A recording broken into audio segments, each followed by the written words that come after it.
RNG gets reset every time that you reload the game, and reloading is required for certain skips and other glitches in the game. So there's certain sections as you're going through the game where you want to keep a certain RNG seed. And as long as you stay on that, you're going to reduce the amount of heals that you have to use, increase the amount of damage you can do to enemies before you have to heal, because you can actually manipulate who they're going to target in your party, so you can spread the damage around so that no one's going to end up falling and having to be revived and wasting more time with animations and needless items. One of the big things here when it comes to RNG manipulation is knowing the backups if you fall off. And generally the backups just involve playing the game as if you would casually. Yeah, so we're seeing a little bit of menuing. This first menu is super important. You're setting the battle speed to 1, and that's going to help make the battles go faster. Your ATB bars fill up quicker, and that in general will save you a couple seconds per battle over battle speed 2, and then even more time from the slower battle speeds. The other really important thing is that they set the cursor to memory. So in the battle, if you use an item or a tech, instead of your cursor always being on attack, your cursor will be on either tech or item after you've made an input like that. And that also unlocks using the X button or the Y button for these players, because they swap their controls for something later. You're able to attack on the first frame of your player's turn. Like as soon as their ATB fills up and you're holding the attack button, if you just hold it down, it will auto attack default target as quick as possible, or you can actually tap that button to choose attack, and it'll keep your cursor memory, which is kind of the key. So even though your cursor memory is on tech or item, if you attack with the X button or the Y button, because these guys have swapped their controls, it's just very, very nice and convenient, and it works really well for a speedrun.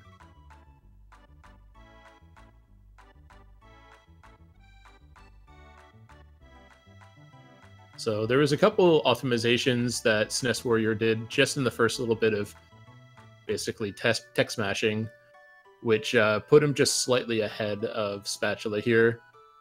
There was one thing that happened where he was actually able to get Marley to group up with him right away, and we'll be seeing that a lot throughout the run. Just little micro optimizations in order to have like party member 2 and 3 group up with Chrono quick enough so that you can regain control. Doesn't seem like much, but as far as speedruns are concerned, every little bit adds up.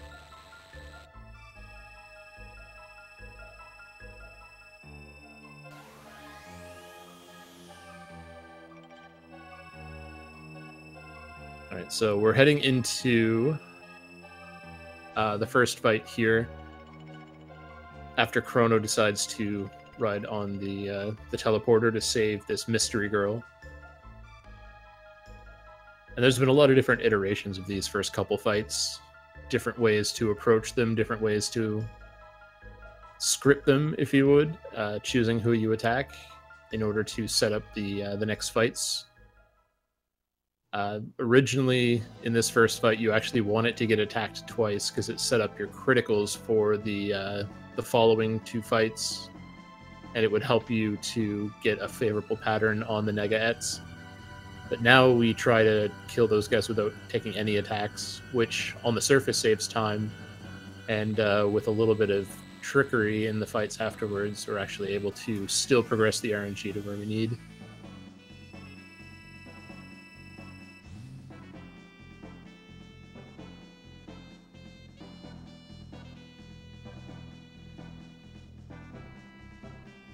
Yeah, so really the first 5 minutes of the game here is just a quick little tutorial. There's a lot of fun things you can do in the fair, but in order to manipulate whether we're going to get guilty or not guilty, or at least try to, we don't talk to anyone in the fair except for what's exactly needed.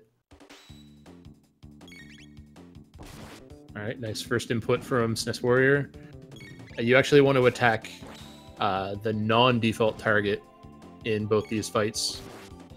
And there'd be no way on Battle Speed 1 that you'd... Well, not necessarily no way, but it'd be very difficult to make your inputs in this fight using the A button. There's something about the X targeting. Ooh.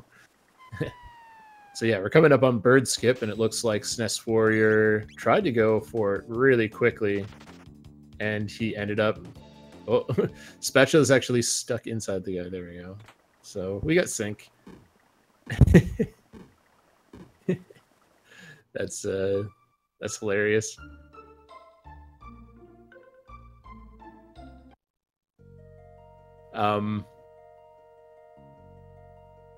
Yeah, so the one issue here, since the SNESWarrior got into a fight, is actually going to affect his RNG for the next couple fights. I believe he should know the backup for these fights coming up, which is literally just holding the auto attack button.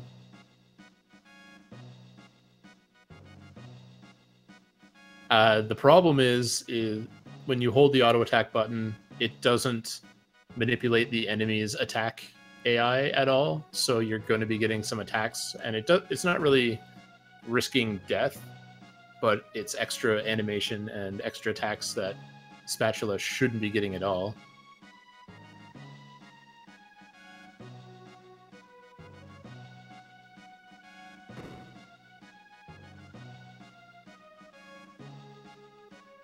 That's the thing that I've been sort of curious about with this race. I know that SNESWarrior is the more experienced racer, but I'm not sure how much he's practiced. I know SeductiveSpatula has been putting some time in recently, so a lot of this stuff is very fresh. So it's kind of one of those things where SNESWarrior is going to be relying on his intuition, but his muscle memory might not quite be up to snuff to pull off some of the tricks.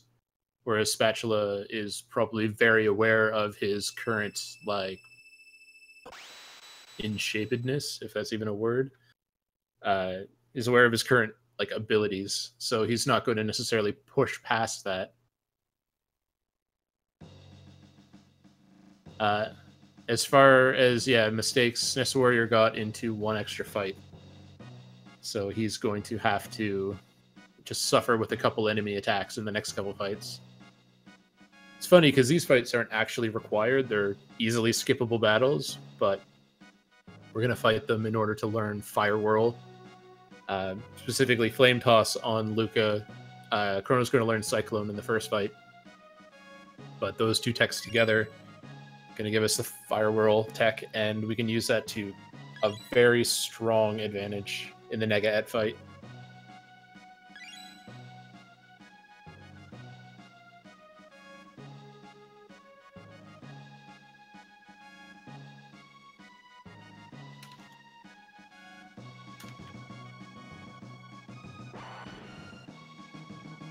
So this is just a little lesson on how time travel works.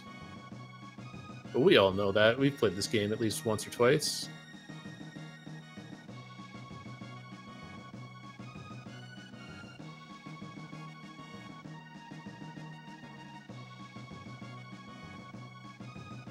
So yeah, even though these guys were at sync post Bird Skip, SNESWarrior has sort of pulled ahead a little bit just based on movement and mashing.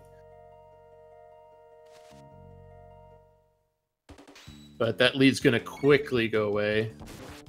SNESWarrior might even have a backup for this.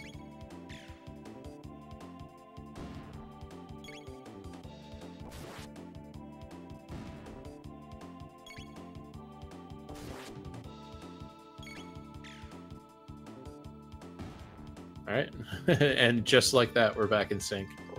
All it takes is one attack from the enemy,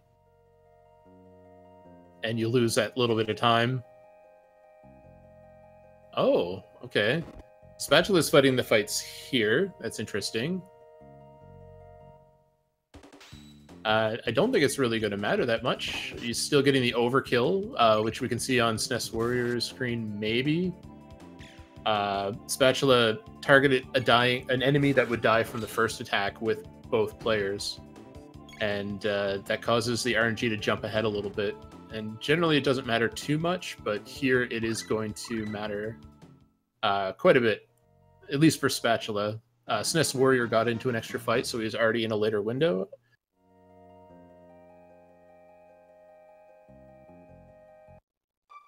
But both picked up that power tab, which is very important, just for a little bit later.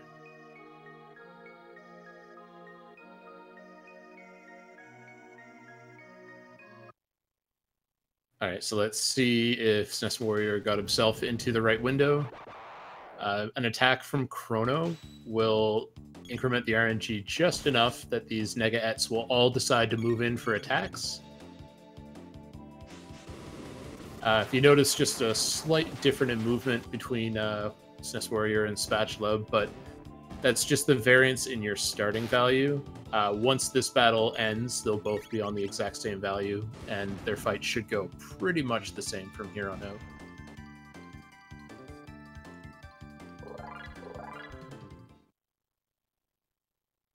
Alright, so there is a lot of really awesome movement in the Cathedral here. There's a lot of fights that you narrowly miss. A lot of chests that you want to pick up quickly. And I know SNESWarrior is going to go for it. We'll see an early use of the fade-out glitch to save a second or two. The fade-out glitch is really important to the speedrun. It's one of the most important glitches that we use. And it's a pretty strong trick. Basically, you're just storing transition triggers and moving into other triggers. And that way the game thinks that it's already happened, so you can use it to like walk into a battle. And as long as the battle doesn't respawn, the game will think that the battle's been done. You can use that for bosses as well as non-boss battles. Spatula, yeah, he's just going to pick up the tab here. SNESWarrior using the fade out, getting it in 2 fades. Yeah, so he saved about a couple seconds there over Spatula. But you need to be able to pick that up in 2 fades, otherwise you don't save any time. That's why it's something that you need to practice a lot in order to actually go for, otherwise it's not really worth going for. Oh, Warrior somehow not triggering that battle.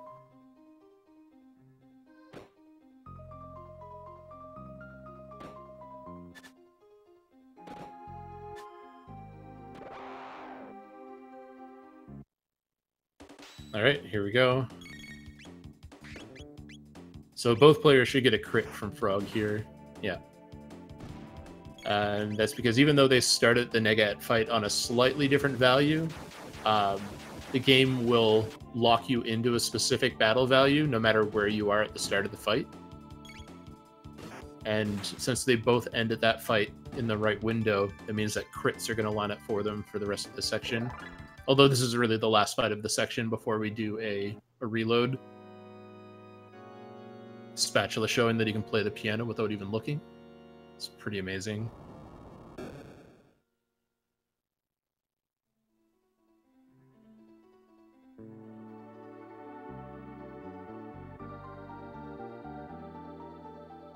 Yeah, so Spatula missed the the skip of that falling trigger.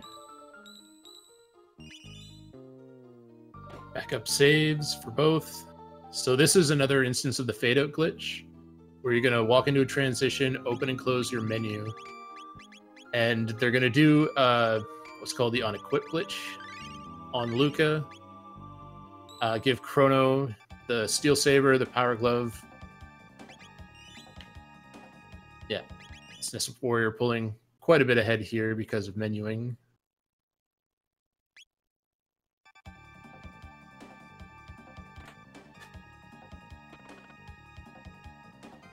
So by walking onto the save point, the fade out glitch is allowing us to save in this room. And we're going to save just past the battle trigger. And really the game stops you from being able to move just at the beginning of that particular trigger. So by saving and reloading, you're able to move. And if you start the battle with Yakker off screen, then you're good. It's really that simple. There's some extra stuff that you can do by scrolling enemies off screen as they're, or NPCs off screen as they're talking to cancel their text. And that will save you some time too. But the main thing is you want to start the fight with the boss off screen. Completely break the game.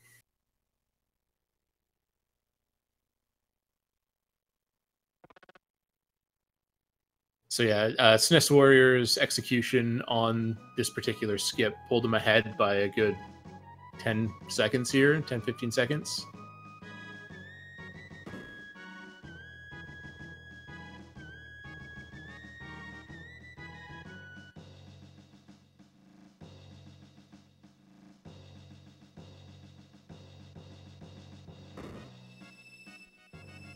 Okay, so this particular cutscene that SNESWarrior just triggered, you can actually trigger it just by walking into the room and touching the stairs. But by triggering it from the top, at the end of the cutscene, everyone's a lot closer to Chrono, so they group up and you regain control a little bit quicker. Again, it's not much, and the time that you spend to go to the top of the stairs is something that has to be factored in as well.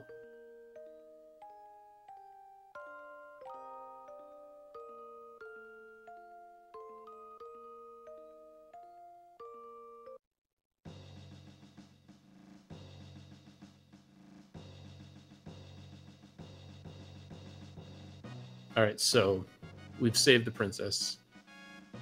Skip the frog. Very important that you skip the frog. He's a very sad, sad person, and if you make eye contact when you're trying to exit there, he'll take you on an adventure, tell you a sad story. It's just not really something you want in a speedrun. SNESWarrior going through those enemies. It's a little bit of swag. Gonna save and reload. And it kind of tricks the game into thinking that you entered from the exit that he just went through. So this screen actually has two different sets of battle triggers, and they're loaded based on what entrance you enter. But by saving and reloading, where you're not really meant to do that, you can trick the game, and you're actually able to skip past the fight.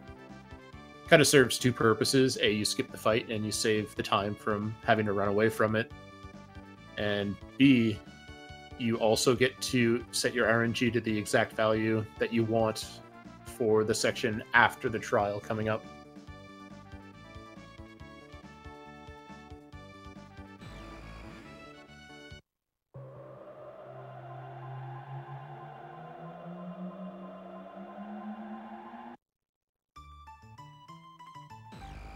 So we're back in town, back in our own time at the fair.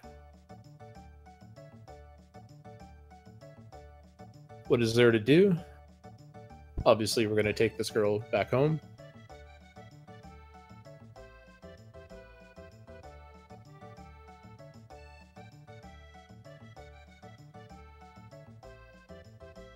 It's a good thing Luca didn't stick with us, because I'm pretty sure she'd end up in the jail cell with us. Even though the guards are dumb enough not to take our weapons, still would kind of make a bit of an issue.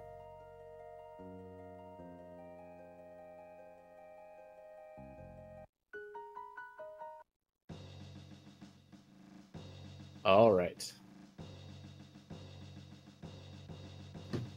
So there's not too much that's going to happen here in the trial. We are looking for a guilty verdict, and a couple things that we did early in the game can affect that.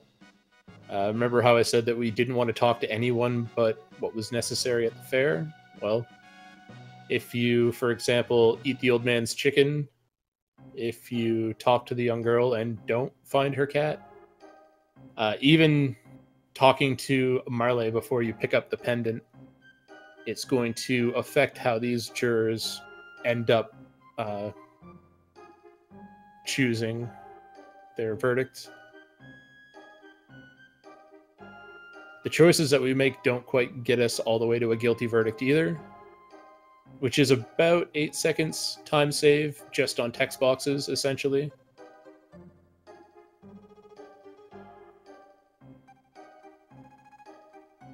But basically, the answers that we give in this trial, as well as the actions that we took or didn't take in the Millennial Fair, are going to give us 3 jurors choosing not guilty, 3 jurors choosing guilty. Yeah, SNESWarrior wants to blame Marley here. And then the 7th juror is actually just random. And unfortunately, it's not quite a 50-50 split either. It's like, 48-52 in favor of not guilty over guilty. So you have a slightly less than 50-50 chance of hitting a guilty verdict.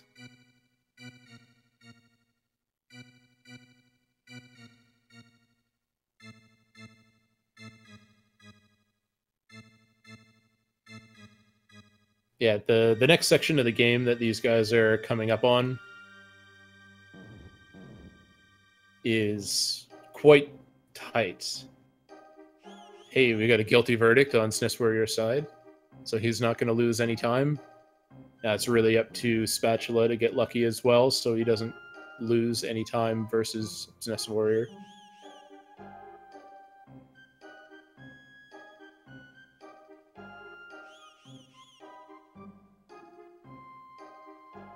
Yeah, the second juror is the one who's kind of the swing juror.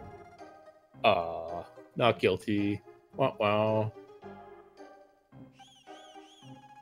So SNESWarrior's lead of about 15-20 seconds is gonna grow to roughly 30 seconds.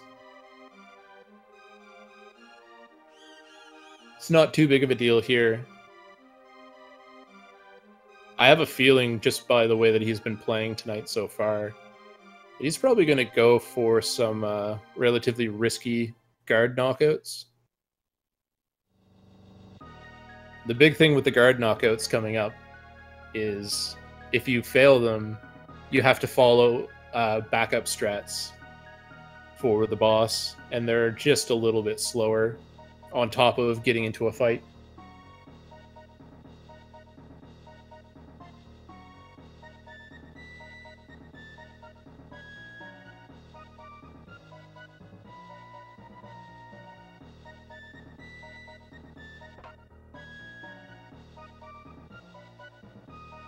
Yeah, there's a lot of that too, Froyo.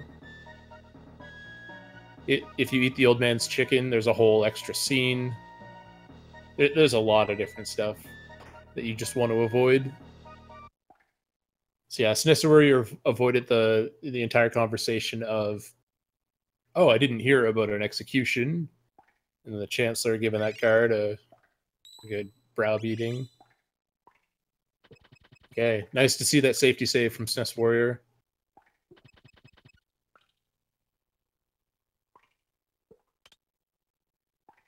Like I said, any mistake in this section is going to throw things off a little bit. One mistake, we have some backup strategies, but 2 mistakes is essentially not recoverable, and you're just going to have to resort to much slower strats. So we're looking for a 60 here on this guard. Chrono with the Steel Saber, the 2 power tabs, and the power glove is able to one-shot this guard, who has exactly 60 HP, only with his highest possible damage roll. So that was the first step of the RNG manipulation here. Based on the final value of that fight, he's going to have a really sick set of criticals, and he wants to save those for the boss. Otherwise, he could just get into this fight on the bridge and use those criticals to actually get past it faster than using the fade out.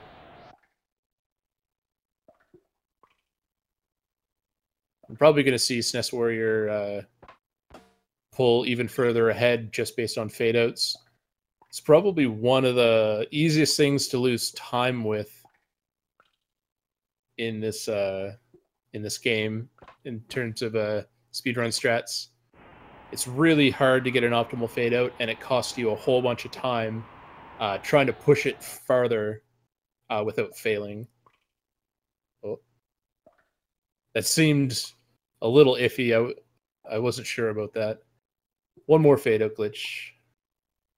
All right, let's see how Spatula deals with these guards, because these guys are completely random. We don't want to see anyone caught. Oh! That's really, really close. He got him on the same frame that he turned.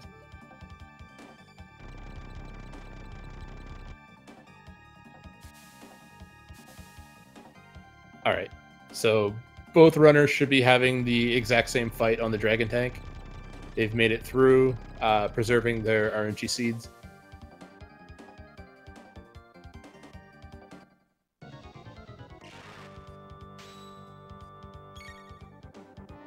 All right.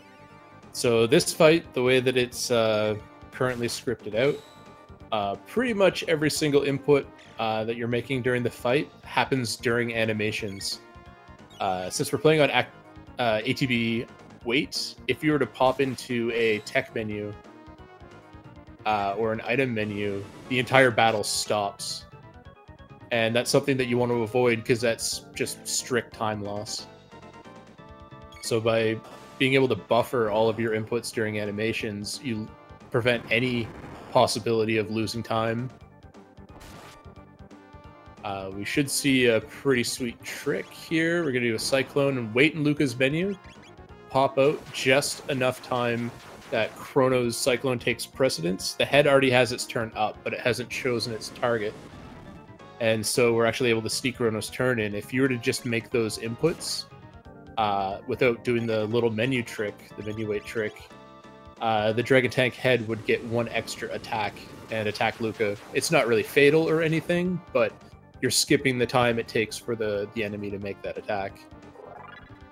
Textbook fight. Textbook fight.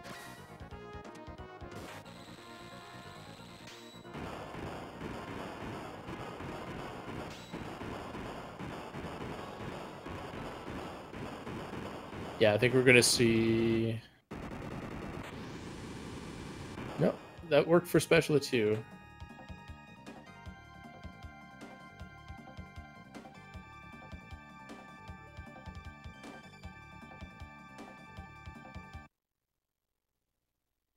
So SNESWarrior just avoided a bit of a cutscene trigger. It's a short one, but it's something that you definitely want to skip, using the same principle as the bird skip, where you're kind of running into a corner and it pushes you around a trigger.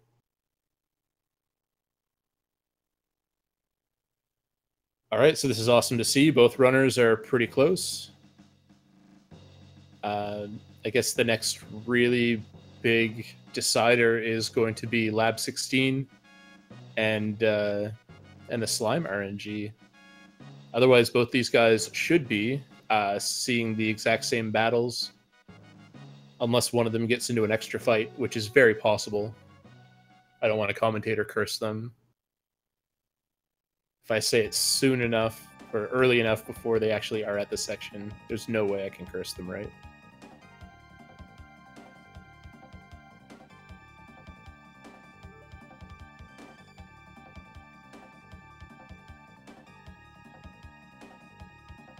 Alright, so gonna jump into this random time portal because, well, the present just sucks. I guess that's fair.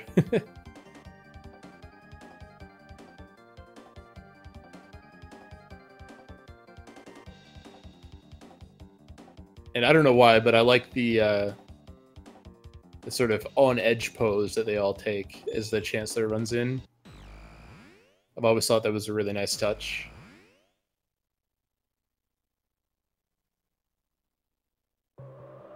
Alright, so 2300 AD.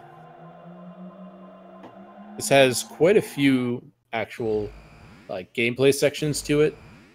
We're coming up on one of the first really important platforming sections, in a bit of air quotes, but it's actually very, very specific how SNESWarrior is going to move here. Essentially, when a rat steals from you, if its text is open, you can run over battle triggers, which is what he just did there. He also did some very precise movement, causing the rat to bump into player 2 and move up into him, so it's a little bit quicker. And I guess that rat stole from him. I didn't see it happen, but good heads-up play there. He noticed it very quickly and just moved on. These battles that we're using the rats to walk through, you can actually walk around them, both of them. So these skips aren't necessarily required, but they are faster. See if Spatula can get the rat moving up. And the other sort of tricky thing with the rats is if you're not moving, they won't actually trigger. You have to be moving when they touch you, otherwise nothing will happen.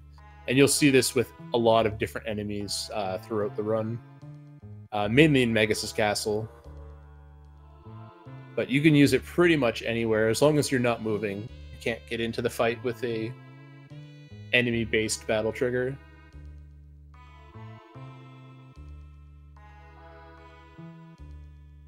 So remember when the players swapped their controls at the beginning of the game? This is the room that they did it for.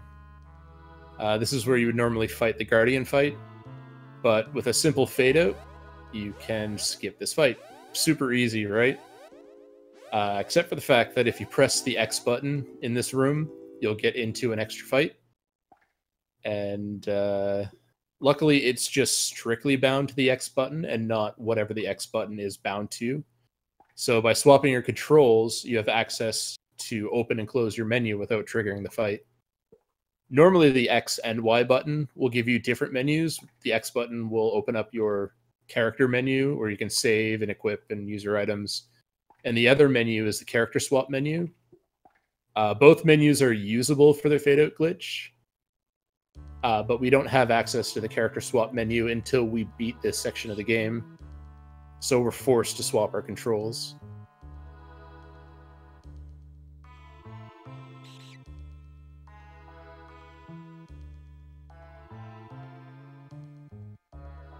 All right, SNESWarrior catches the rat. No big deal. Another micro optimization, just doing a bit of a wiggle before hitting the button so that the characters will group up quicker. I wasn't sure if he was going to get the top cycle rat there, or a top cycle bug. That's a pretty tight movement window, and he had some stumbles, so I'm not quite sure how he still got it, but that doesn't matter. He made it. This is a very important fade out that SNESWarrior is doing. Cuts out about 1.5 minutes of cutscenes just by opening up your menu twice. So certainly worth it. There's still the second half of the cutscene that you have to go through, but it's a pretty important time save.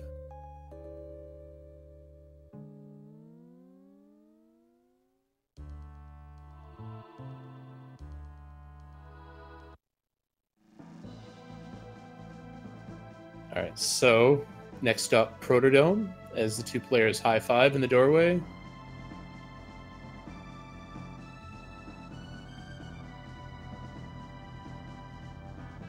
And the Protodome is where we're going to find our good buddy, Robo.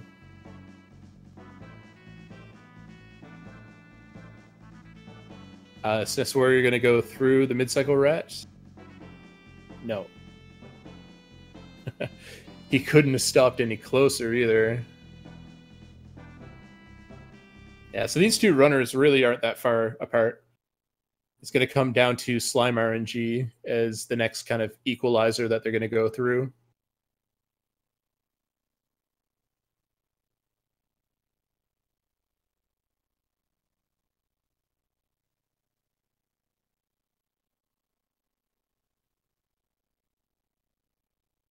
All right, so Doan, the old man here, he's going to give us his bike key because when he was a little whippersnapper, he used to tear down the highways of Mutant Town,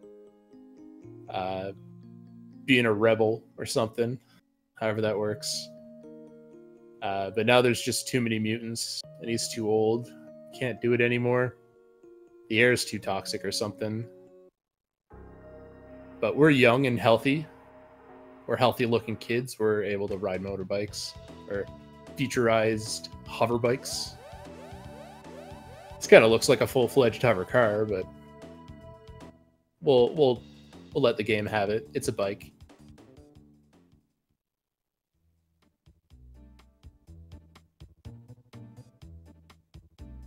So Johnny, this is a pretty, well, I kind of feel silly saying this. It's a pretty simple section of the game, depending on how you approach it.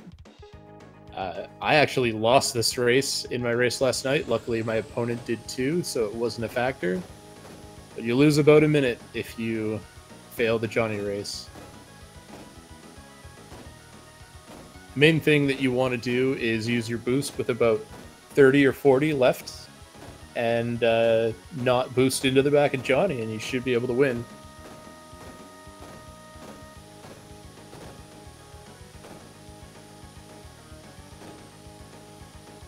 Okay, I'm a little worried about SNESWarrior here. He's good though. There we go. 1400's not a bad score either.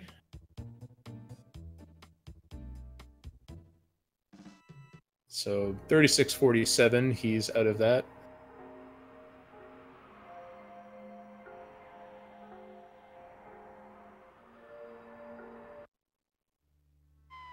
SNESWarrior or Spatula getting a bunch of nice bounces. Oh yeah, we got the Berserker on Marley. Look at that. So Marley with the Berserker, she can actually one-shot these buggers. And we get 2 really nice crits, thanks to the way the RNG lines up after the Dragon Tank fight. Got to make sure he doesn't run over that platform, otherwise it'll trigger the fight. Solid race from both players. The higher the score, the more time you save, but there's no concrete data on like exactly how much time you save. But like compared to bouncing on the back of Johnny for the whole time, it's a lot faster to at least sort of pretend a race. So yeah, we should see a crit here from SNESWarrior as well, or Spatula as well. Gonna have to mash his flame toss.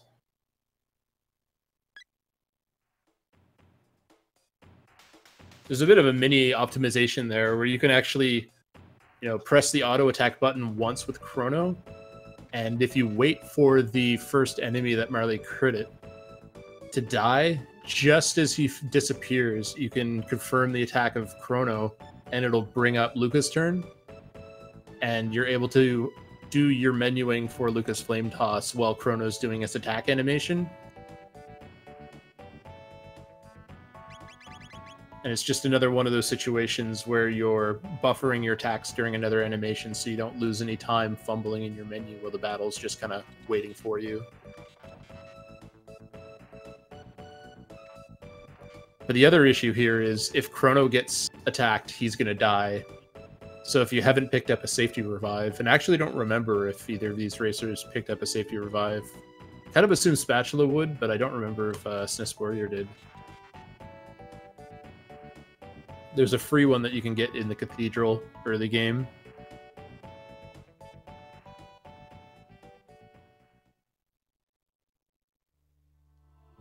Alright, so he's going to have to walk again to avoid this battle.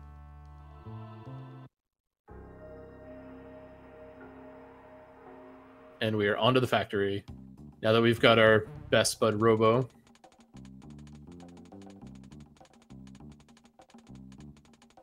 So since both racers are still on the particular RNG string, we can set it up so that Robo gets a nice big fat crit here.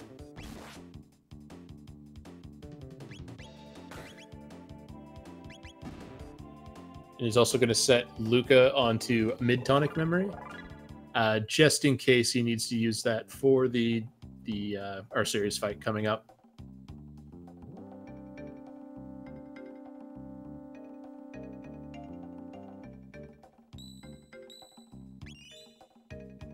So we see a save, just a bit of a safety save. Unless he was looking at his timer, I'm not sure if he was. Because the next room that SNESWarrior is going to enter, it can be a bit of a trolley room. Yeah, he's just going for it. So in this room, there's a fight with 5 slimes. And what slimes you actually fight, it's completely random. It's based on the frame that you enter the room. And it's one of the biggest sources of actual RNG in this run. A lot of other sources can kind of get you for like 6-7 seconds. This fight, if you get a bad pattern, looks like he got the same pattern I got last night. It's awesome. This is a really nice one. And it looks like he's going to choose to try and take out this orange slime first. Yeah, so he's got to watch out. If he attacks any of the green slimes when they're next to an orange slime, they're going to do a counterattack. It's not 100% that the counterattack happens, but it's like, I don't know, like 60-70%. It feels pretty common that it happens.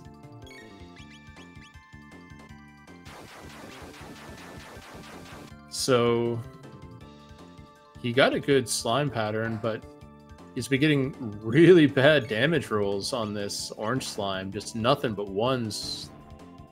Now he can kind of go all out, but he has to make sure that he saves at least MP for the boss fight. All right, not the worst pattern for Spatula.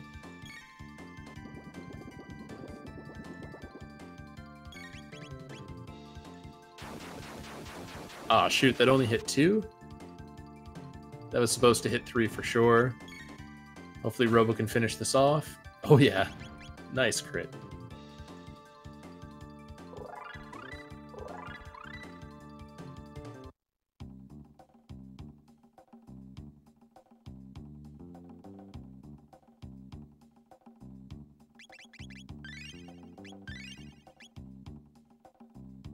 Yeah, it was a really nice crit. Yeah. You don't see 16 very often here. Spatula making it through.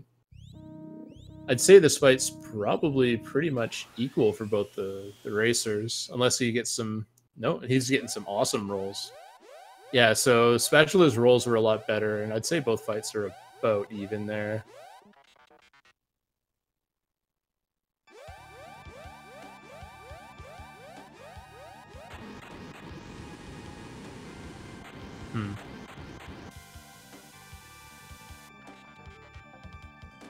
So I don't think SNESWarrior actually got attacked, or if he got attacked, it wasn't for too much.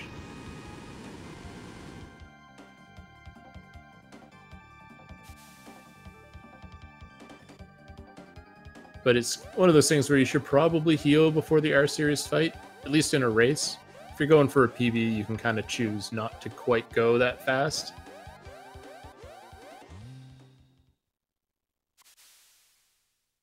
All right, so let's see how the R-Series fight's going to go for him. There's a bit of a cutscene we have to make it through, but this fight is really, really scary. Playing on battle speed 1, these guys get their turns so quickly. So quickly.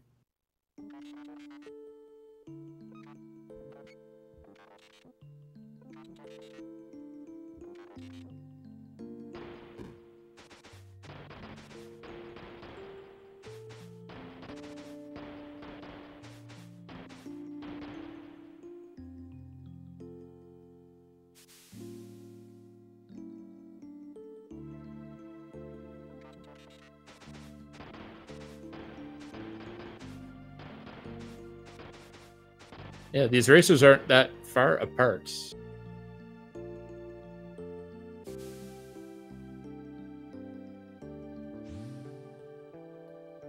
It's only about 35 seconds. Yeah, about 45 seconds.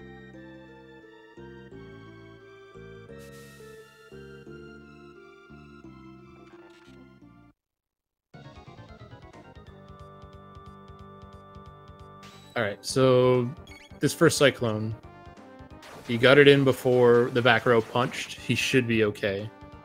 If that first Cyclone is too slow and this back row gets their attacks off, there's a good chance that the back row is going to get a whole other round of attacks before you can actually kill them.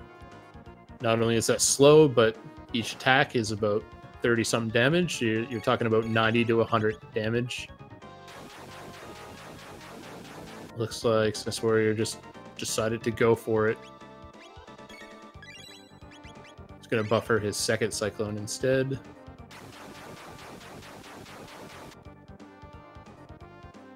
Back row down. Now that the back row is dead. Yeah, nice fast one from Spatula. That was even faster than SNESWarrior for his first Cyclone.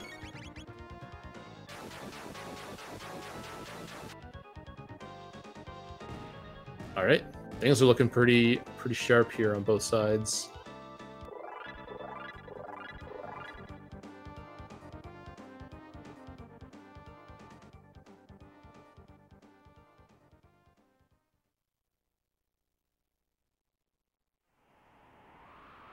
All right. Like, I shouldn't be talking about Spatula as if he's already beaten this fight.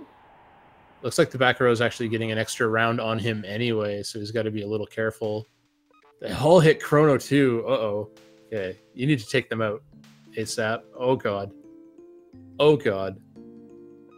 That's not good. Can we get this off before the back row attacks again? Okay, saved. Oh man. Yeah, I should not have spoke too soon there. That was really scary. Oh no. Okay, he shouldn't flame toss, although his health is good enough that he should be fine. Yeah, the problem is if you attack these guys when there's one left, they do a huge counterattack here. Looks like he's okay. You need to attack. You need to attack. You need to attack. Attack, attack, attack. Please die. Okay. So that's going to be a bit of an issue here.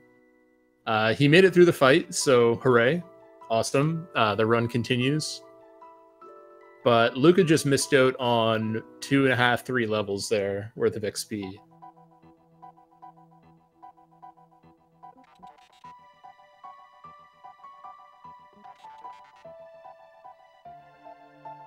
Yeah, so he made it through. That's like key. That's very important. But he should consider any fight that has Luca in it from now on. She's not going to be doing as much damage. We're talking upwards of like 20 to 30 damage less per magic attack, depending, just based on those levels. There's a couple things Spatula could do to fix that.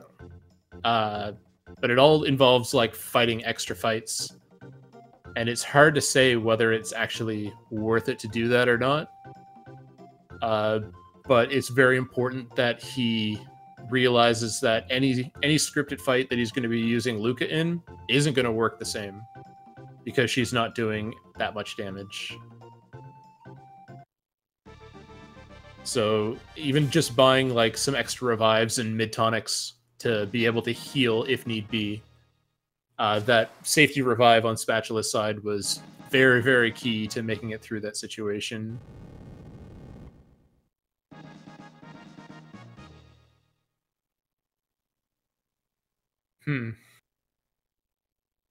Yeah, we've seen other racers do that. The main thing here is just to realize that you're not going to be on script.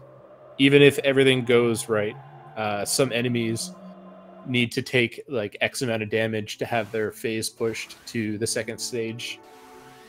Especially like Masamune. And that's the next real boss that these guys are going to be facing.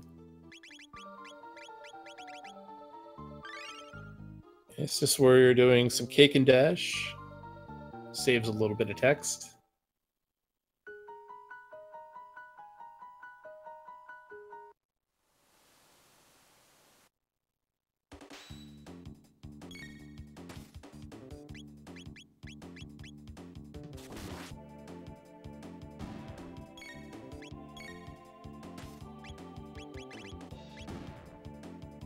Just letting the double Zerk do all the work.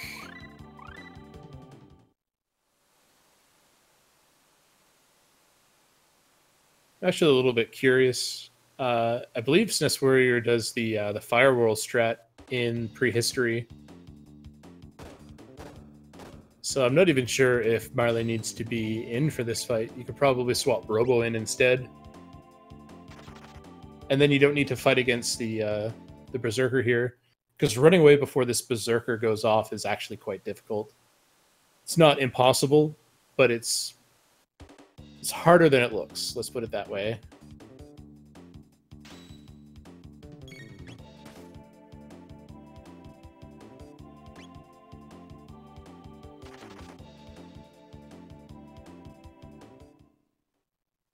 All right, coming up on another fade out to skip a rolly fight.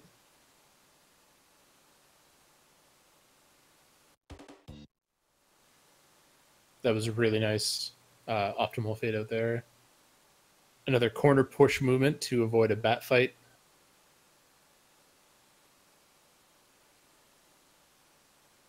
And the way that SNESWarrior is moving through the water here is very important. The water is able to push you in a bunch of weird ways.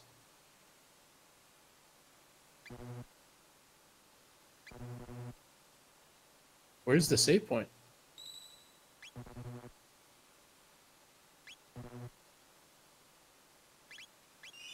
That was weird.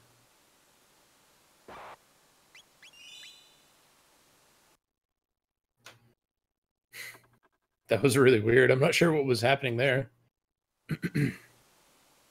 But kind of similar to the Acro Skip, except a lot more precise. Your window to get this is pretty small, but you're saving just past the battle trigger, and you're able to start the fight with Hecarim off screen, and voila, he dies a couple times actually, but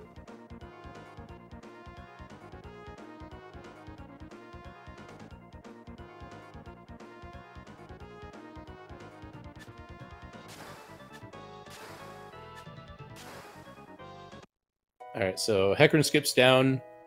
This is a pretty tight section, though. Hecarim skip being, I believe, only 2 pixels, 2-frame window to get that first skip. There is another setup which can give you a slightly bigger window, which we might see Spatula go for. But now we're heading towards the end of time save anywhere glitch. And again, it's kind of like the fade out onto the save anywhere, only it's going to be using the portals to do some weird zipping, kind of like the Lavos shell skip, but not nearly as complicated. It's going to preserve Gaspar's text box, holding the A button to trigger the portal, and it kind of stores it behind his text box.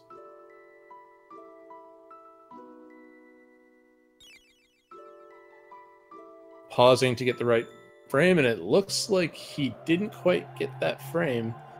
His setup looked a little bit short. I'm not sure if he's like practiced that and he's comfortable with that particular one.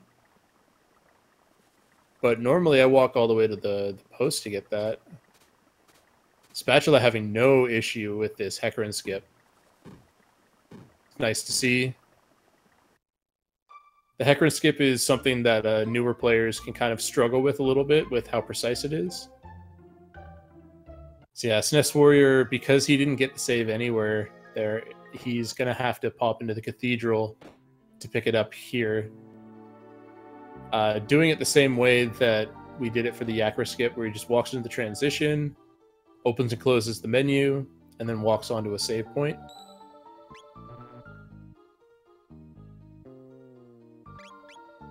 Just making sure that he's actually able to save, because he's not going to be able to skip Zombor without it. So yeah, he just lost about 30-35 seconds because of that. Definitely gives Spatula a opportunity to catch up. But that also means that he has to hit this trick, which is quite precise. So I've got my fingers crossed for him.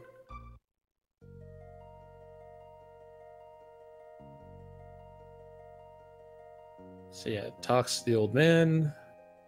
Has to open and close his menu to store the text box.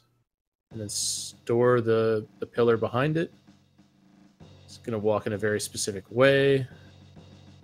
Pausing, that looks like a good frame, so we just have to unpause and press the A button at the same time. Oh, that's pretty far away. Can you get to the save point? That looks good. I'm not sure if he got it, because the save points in this game are butts. You can be standing right on one and the game will make the sound and it still doesn't actually count, but yeah, he got it.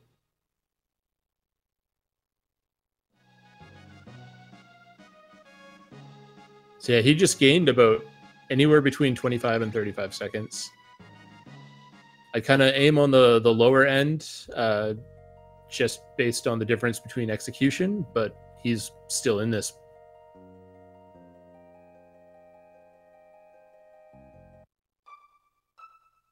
And I mean, the Zombor skip is pretty much just as difficult as the Hecarim skip, but looks like SNESWarrior hit this first one, first try. That looked solid. Second one's looking good too. The second one, you got to be careful. The first one, if you save and you failed it, there's no big deal. But the second one, if you fail it, you get into a fight. And if you saved over your previous save, there's nothing you can do. And you're going to actually have to fight Zombor. Actually, I think there's another skip you can do, but I'm not very practiced in that. So after using the save anywhere to skip Zombor, we're going to use the save anywhere to skip Tata as well. Tata's a little kid who pretends to be the hero because he found the hero's medal, but he's just a little wimp. But by using the save anywhere glitch here, you kind of trick the game into thinking that you're on top of the platform instead of underneath it. And you skip 2 required fights and a whole bunch of text. Also saw a Berserker get popped on Chrono, which we're going to use for the Masamune fight.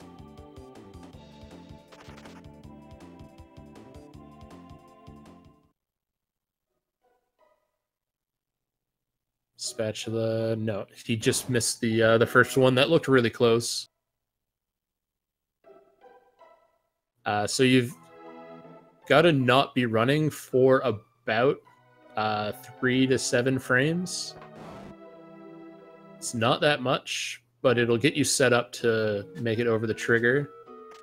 That one might be good. It's one of those borderline animation frames where you just can't quite tell. No, that wasn't it either. Yeah, this trick is probably more difficult than Hecarim, just based on the distance you are from the trigger. That looks a lot better. That should be fine. Meanwhile, SNESWarrior is almost all the way through Denadoro. Hasn't gotten any fights. A little early.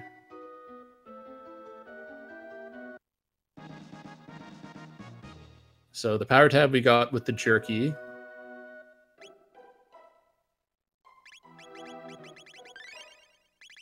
Going to go on Chrono. That'll bump him up to just good enough to beat this next boss.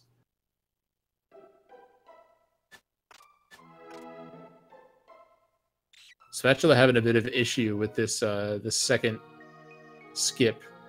Again, you have to let go of the run button just for a short period of time. He keeps on running into the NPC.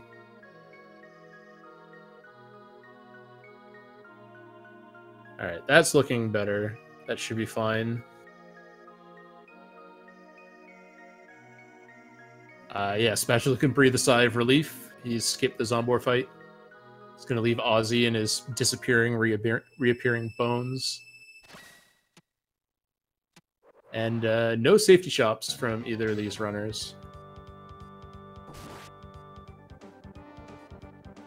So heading into the Masamune fight with a Zerk Chrono seems kind of mad.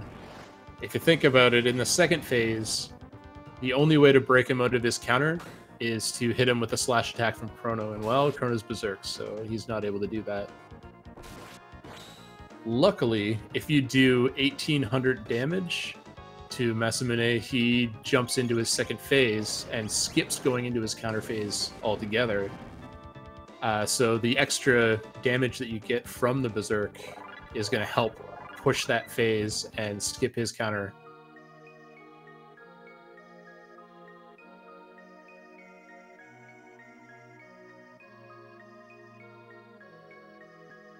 Yeah, there's a couple things that can kind of come up with the Masamune fight. There's some micro position trolls, and since Masamune targets based on proximity as well as RNG targeting, things can kind of go a little bit wonky, fall a little bit off.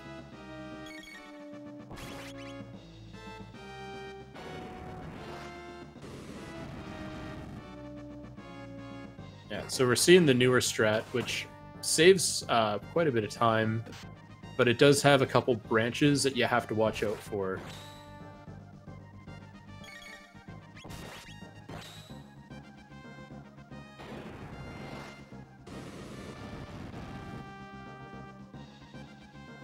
Spatula making it through the mountain. Everything's looking pretty good so far for him. Avoiding any battle because he needs a very specific RNG window for the Masamune fight.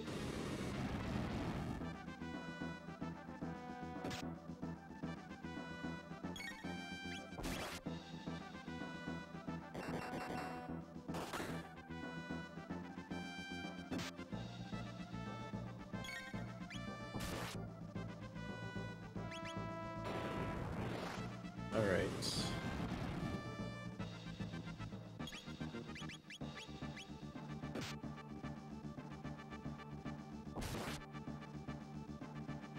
Is that a heal? Okay, yeah, so it looks like something went weird for SNESWarrior. And now he's in the tornado storage phase. This is a little scary. He's going to have to be careful because both Chrono and Robo aren't unequipped, which means that they don't have any defense versus the very strong magic attacks that this guy can throw out.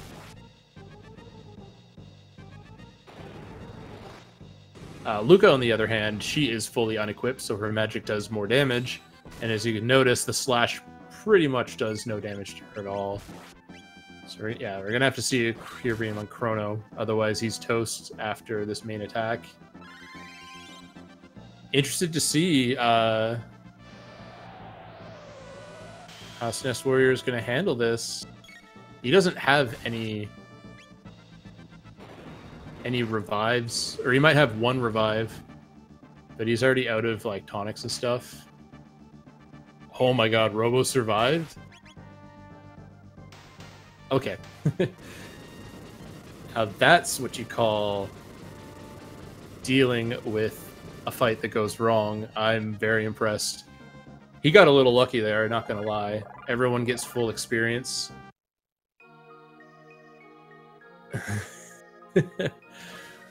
Oh my. Yeah, so Spatula, if things go well for him, this is another opportunity to catch up some more.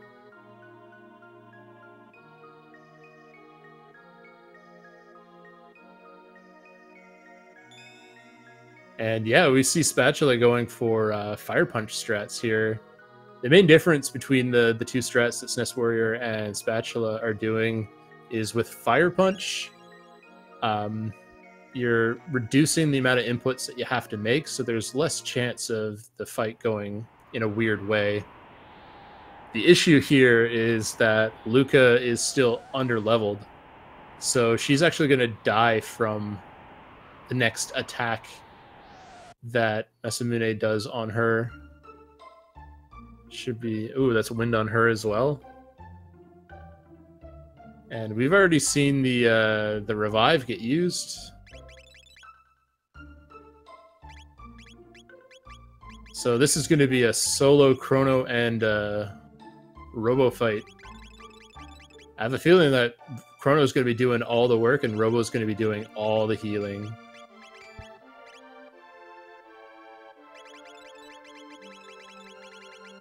Yeah, he's got to be very careful here, though, because if any of these players die... Yeah, okay.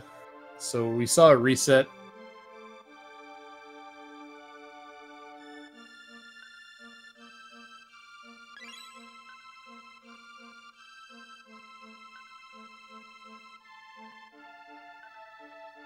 I'm not sure why he went back to this save.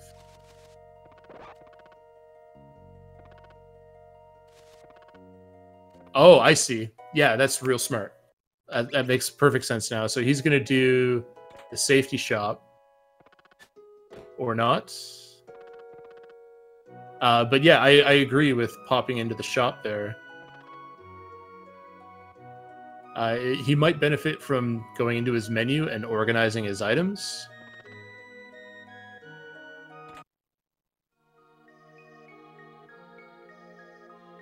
Yeah, there we go. And now he can sell 2 pieces of armor, buy some revives. He can even buy some mid-tonics if he wants, but now he's able to unequip Chrono.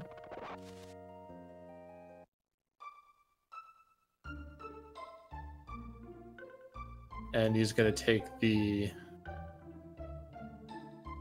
helmet and armor off of Robo. So he's going full unequip here. He's just doing his shop early. I think this is a smart play, simply because Luca is underleveled.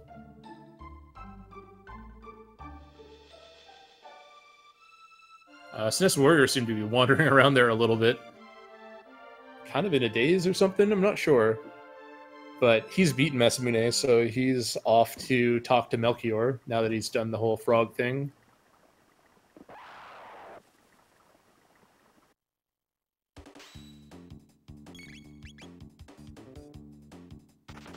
Yeah, there is definitely method to the madness.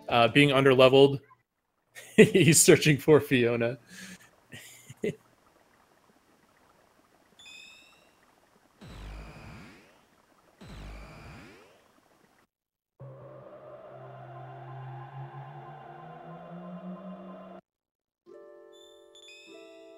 Yeah, and it's not a bad idea to actually fight and complete this fight too, to get that little bit of experience for Luca. This is normally a fight that you tend to run away from.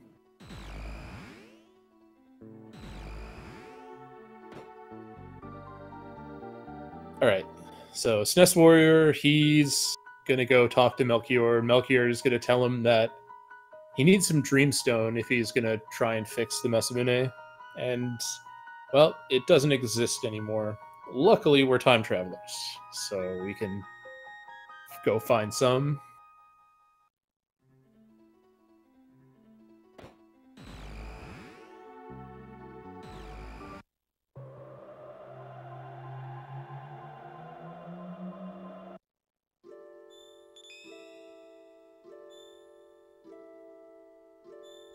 Okay, so SNESWarrior is going right into the mountains. I think his fight was not long enough that he should still be on the correct RNG string. If he reloaded, I missed it. But it's something to consider. I guess we'll find out pretty soon. Oh, looks like he got the right RNG there, but he slashed too soon. So he was only able to hit the 1.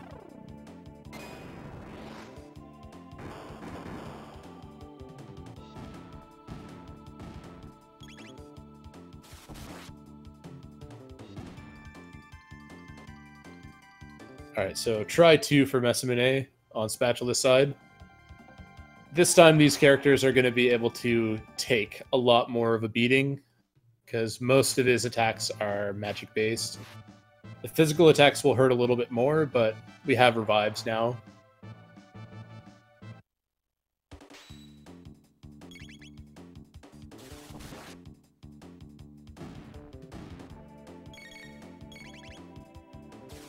And coming up for Warrior, we should be seeing the best character in the game, bar none, joining our party. Like, what more could you hope for?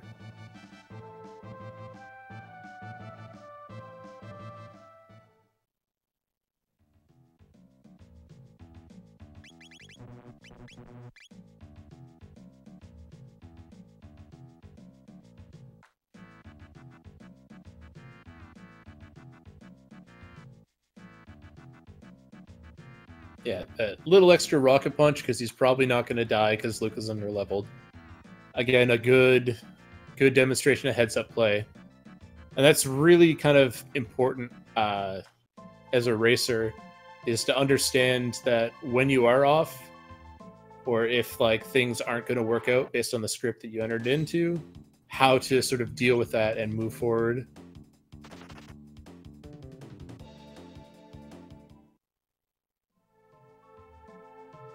So we should be seeing a much safer fight now that these two players are unequipped. All three of them are unequipped now, fully.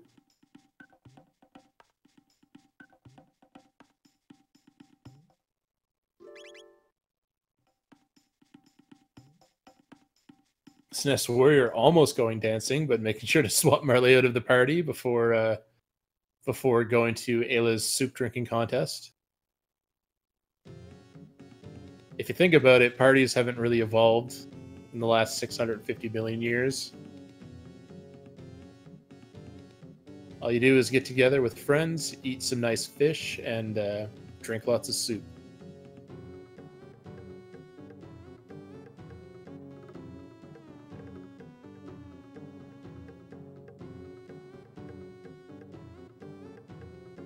Alright, so there's not much going on in this cutscene. Basically just progressing it and mashing for the soup.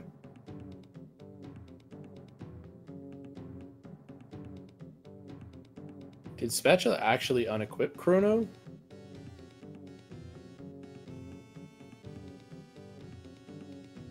Or was it only Robo?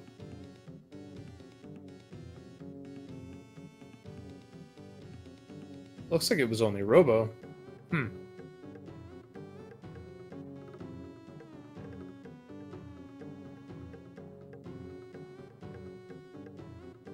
But it's fun if Chrono dies here, because we've got revives now. Yeah, Robo's fine on those attacks, but Chrono's definitely going to bite the big one here.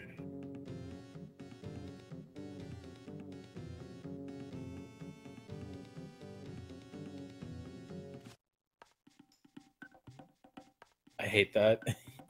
You can't actually target the player until they're fully up.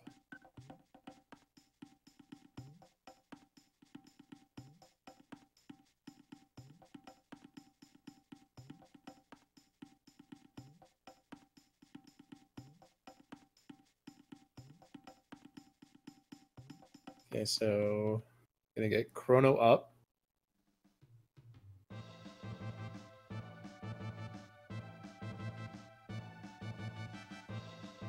Gotta hope this counter doesn't just straight up kill Chrono. Okay, 48.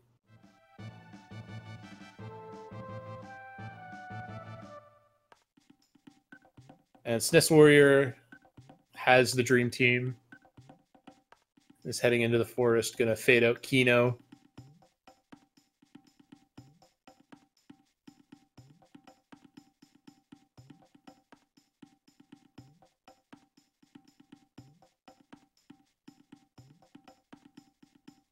There can't be too much left on Spatula's side for Masamune. Please die.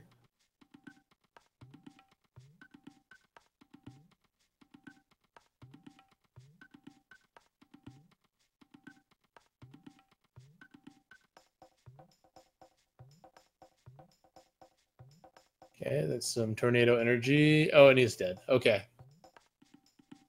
Success.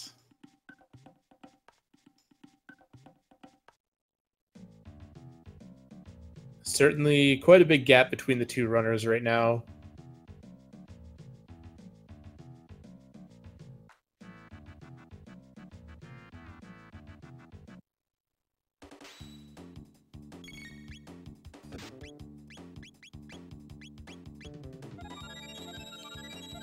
Oh, it looks like Chrono ended up fighting it there. The SNESWarrior isn't quite on the right health route right now. And both those damage rolls being the same, I'm a little unsure if he's going to get all the crits that he needs for this boss fight.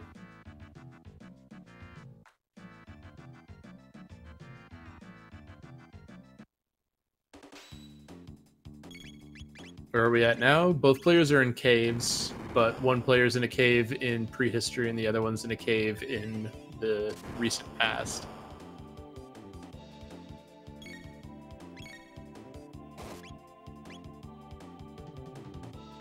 Yeah, so we didn't see a crit Gonna have to use a fire from Luca and hope that it's enough to take this guy down.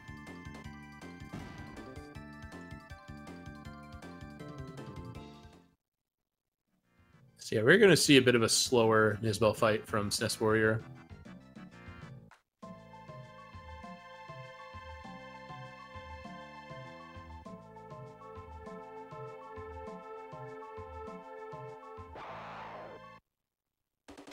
Okay, Spatula finishing up his shopping.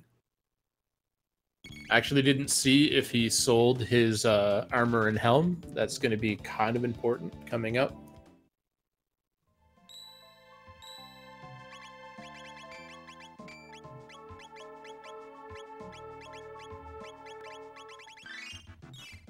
Yeah, so we saw Magic Scarf on Chrono. That's going to bump his slash damage up just a little bit for this fight. And Berserker on Ayla means that she deals 1.5 times damage, but we don't have control of her. She also takes... I can't remember if it's 75% damage or 50% damage, but she gets a pretty big boost to her defense as well.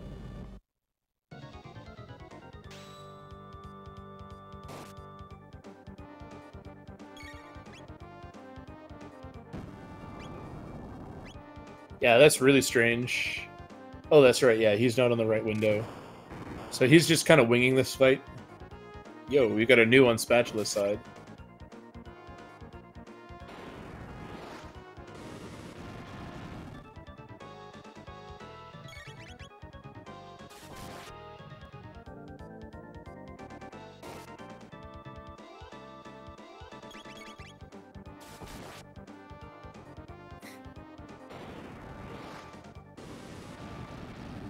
Alright, some more fires right to the dinosaur's face. Ayla's not critting as much as we want her to.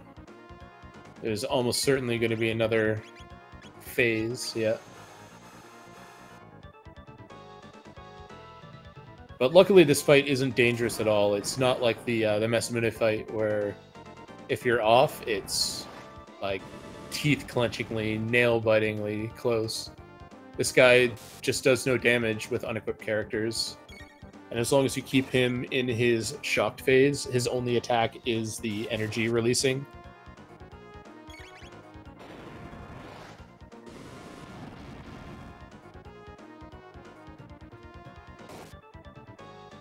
Still no crits from Ayla.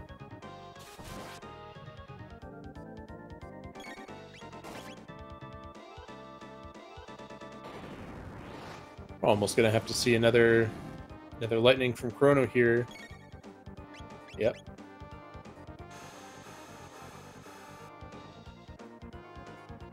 But yeah, normally if you weren't unequipped, that attack would hit you for like 200, 250 damage.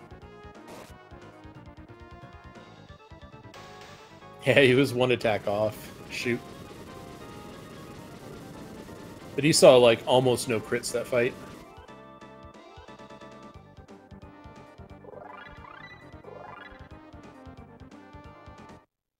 Can't remember exactly how close the Magus Castle window is, but we'll get a check coming up in about, 8-9 minutes here.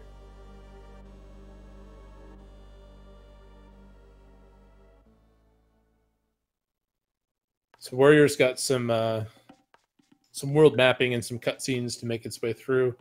Well, Spatula has to actually do the same fights, the reptites and everything here. Nice, the guy moved just into range for the slash.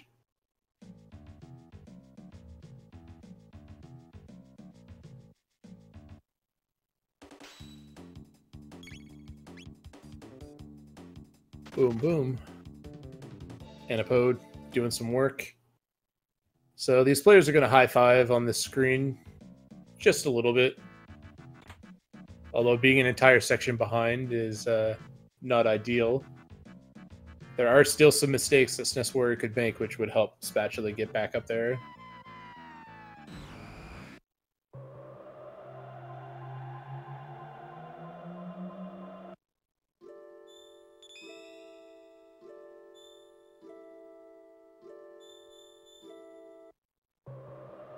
Yeah, we see the double slash strat on Spatula's side as well. It's faster than the slash and flame toss, but it can be a little bit dangerous if your Luca has low health.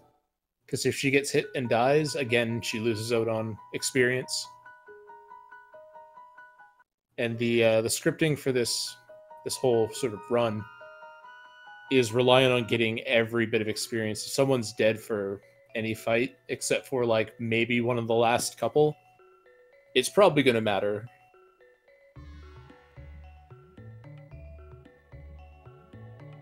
So we did another fade out here with the Melchior repairing cutscene, and by not having Robo in our party, we actually skip a whole bunch of animations that would happen, and this cutscene's quite a lot shorter.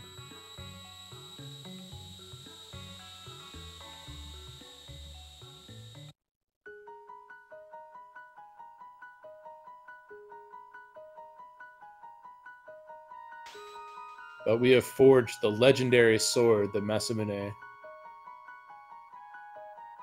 We just need to give it to the sad frog, and maybe, just maybe, we can defeat Magus.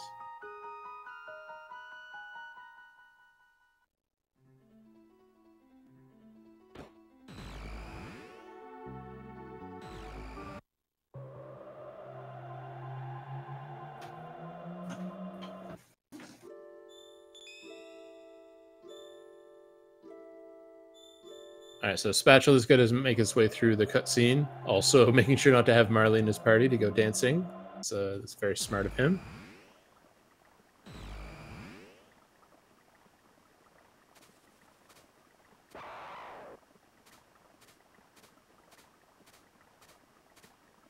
SNESWarrior hitting this bird skip, obviously taking it a little bit slower than the first time he went through. If he is on the correct RNG, which I'm actually not sure if he is or not, making that bird skip is very important. Because if you get into that fight, you're for sure going to have to reload before entering Magus' castle to get back onto the right seed.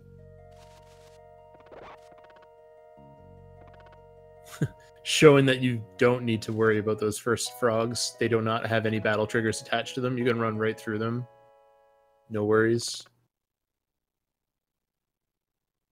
Frog doesn't know what to think. Is this big sword for me? Let me tell you a story.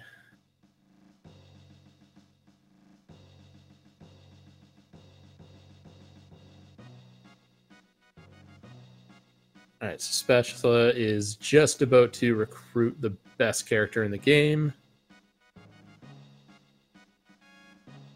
And again, he's probably going to have to wing the Nisbel fight, so he's not really going to gain any on SNESWarrior.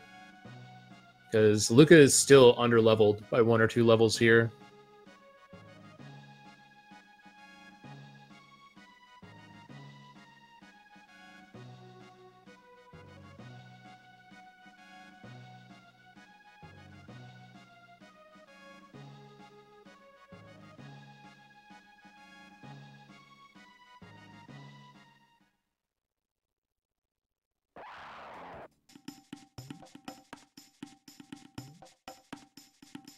Alright, so Spatula just did the fade out glitch to skip Kino. I'm actually going to swap audio over to Spatula too. SNESWarrior is just mashing through a cutscene, and this cutscene is about 6 minutes to 3-minute parts. So we'll get some more pertinent audio going on here.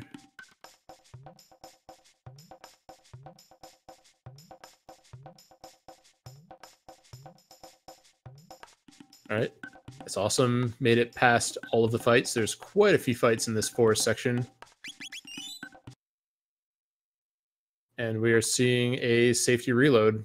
Kind of makes sense. Something that SNESWarrior maybe should have done. But this is going to make sure that he gets at least some criticals moving forward. Although I thought the load was a lot later than that. Not 100% sure. Thought it was like 7 or 8 seconds.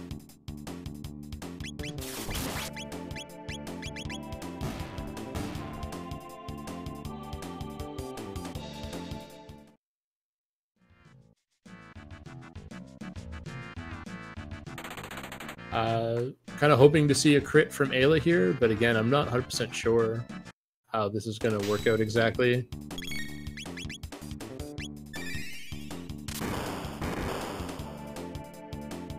So we're going to see Spatula wait for Chrono's turn to come up. And we do get to see a crit, so perhaps Spatula has practiced this backup. I'm just not too familiar with it myself.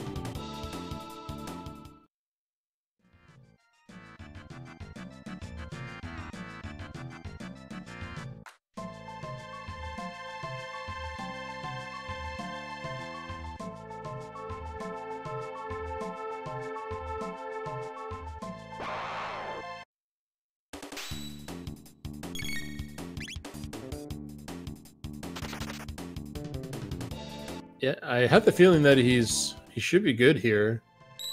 We'll see how many crits Ayla gets in the next fight. We should be seeing 5.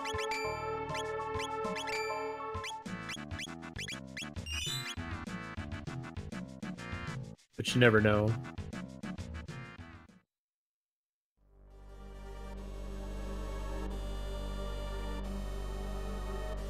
Shoutouts to Marshmallow Frog as SNESWarrior heads into the second part of the cutscene here.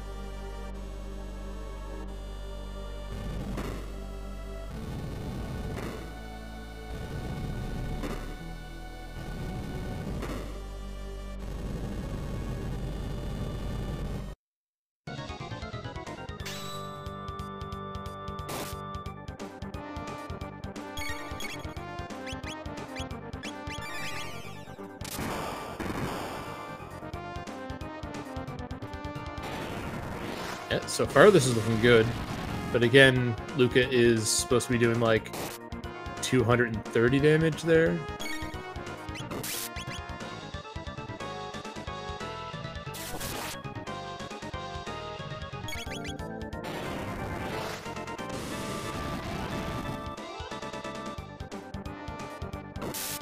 Yeah, we're seeing crits though. That's a good sign.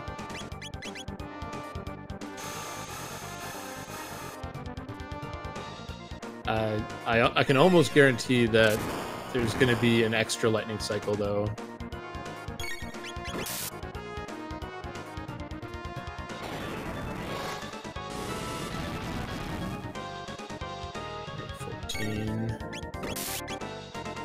I don't know, maybe these Ayla crits will carry us through.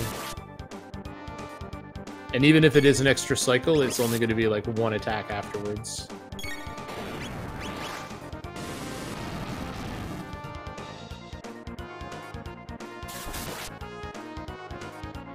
So yeah, here normally you'd mash Chrono's slash. I would probably hold back and lightning. You got the slash in. Is he gonna die? No. Yeah, that's where he was supposed to die, but again, Luca's underleveled. But, like... the next attack is gonna kill for sure. This lightning might even kill. No? Yeah, he's only like 30, 40 damage off. There we go.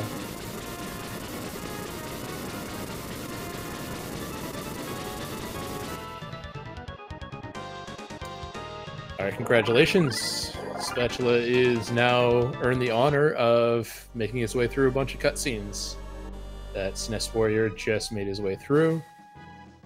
And his speedrun is beginning again. So we'll swap audio back here.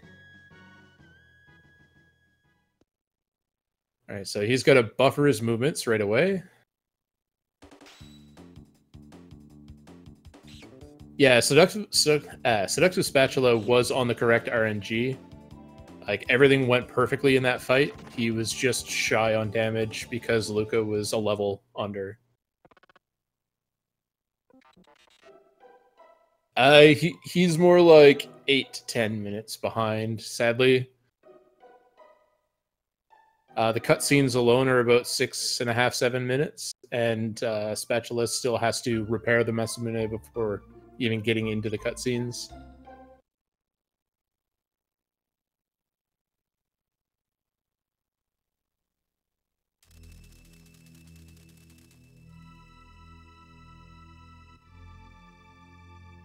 SNESWarrior at 1:30, 40 seconds is witnessing a sight to behold. Giant stone dragon on top of Magus's castle. Yeah, Spatula definitely lost a lot of time having to redo the entire Denadora Mountain. It's kind of tough coming back from a death at the Masamune section.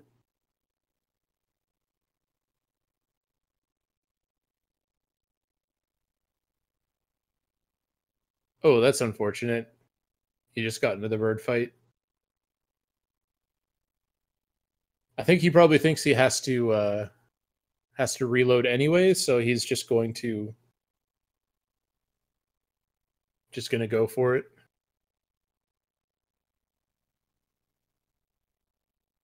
All right, so after running up both wings of the castle, it unlocks the save point / teleporter, and it's going to bring Ozzy in.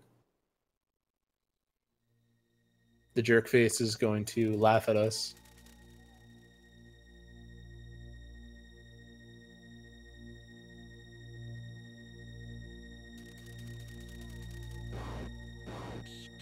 I think Spatula didn't repair the Masamune. He just went straight to Frog. That's not an ideal situation, I'd have to say.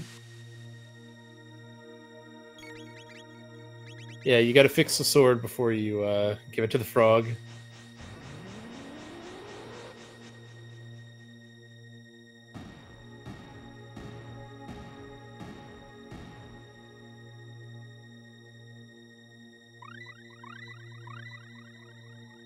I could understand him being anxious to move forward, though, after feeling behind.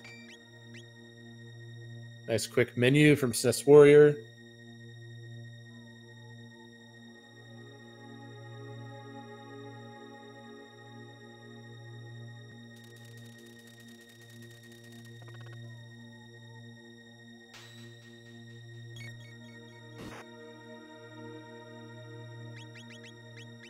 Yeah, so the Berserker on Frog is going to do some awesome stuff this fight.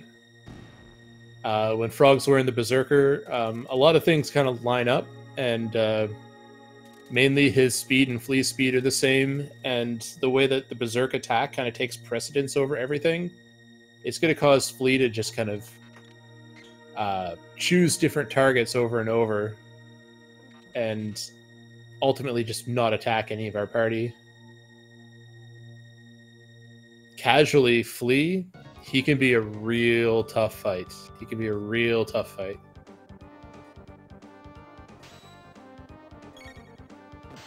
But through the power of RNG manipulation, this is actually something that will happen just randomly if you pop the Berserker on Frog.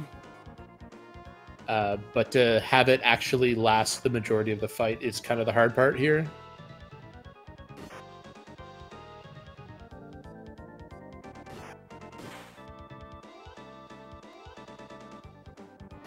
Yeah, this is the biggest bathroom break that our runners get, whether you need to go get a drink or something. You have a little over a minute to just let Frog go bananas on Flea. Or tomatoes, I guess, since he's red.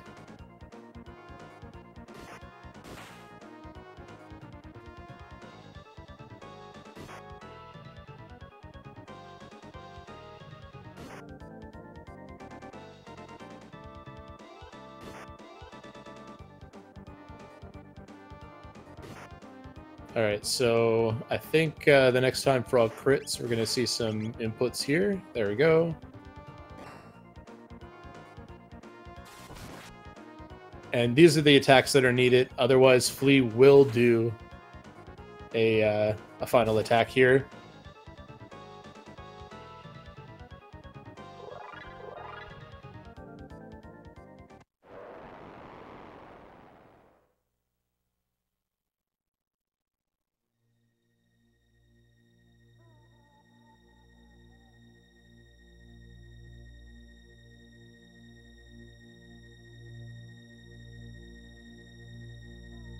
Alright, so SNESWarrior is on to the slash section of Magus' castle. Slash is also a really tough boss, casually, because he's so fast, he's all over the place, he does these slash attacks that hit multiple party members. And without the unequip glitch, those slash attacks really whittle you down quite quickly. But thanks to unequip and critical manipulation specifically tied to the Berserker, Slash isn't too tough.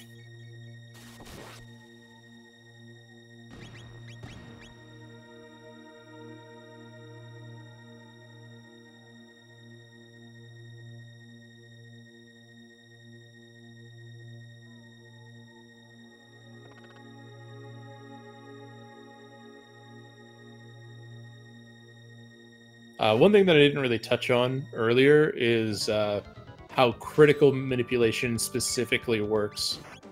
Because there's two separate values in this game. There's a battle value, which kind of chooses, you know, what barrier Magus gives you, what character and enemy attack hits, a bunch of other things, what attack the enemy chooses to do. And both those values are the same at the beginning of the fight, but they diverge and they become separate values as things move on.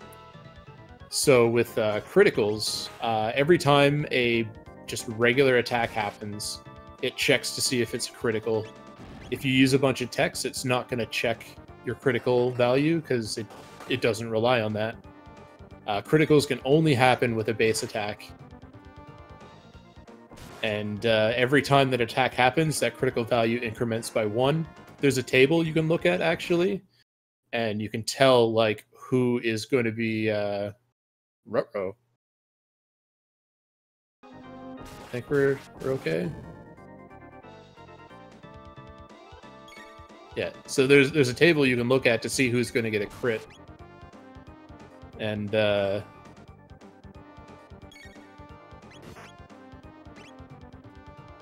basically what we're doing in this fight is Frog needs to get all the crits. But you can attack with Chrono and Robo to sort of fire the blanks of things that wouldn't be a crit for Frog. So that Frog's next attack should be a critical. And it's just a matter of going through the string.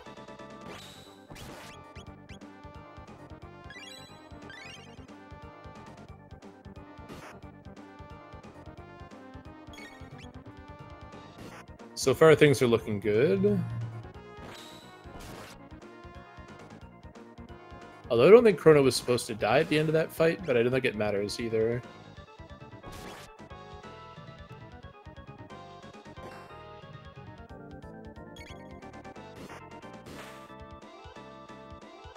Yeah, as long as Frog gets these crits and no one else does. Because Frog's already hitting for double the damage, and criticals are double damage on top of that, so he's hitting for quad damage, essentially.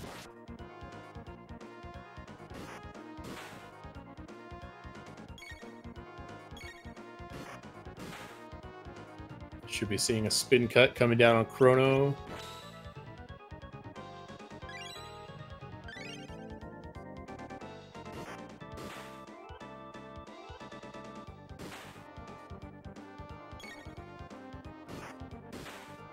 Yeah, and Frog is actually using the same critical string that Ayla was using.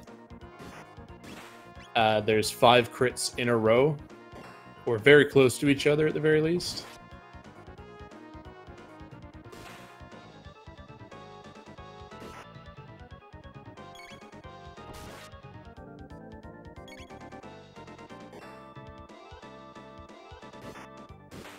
Yeah, just keep getting crits, Frog. Now that Slash is in his final 600 HP, he's going to do a counter every time he's attacked. So luckily, we're able to do exactly enough damage, and we're good.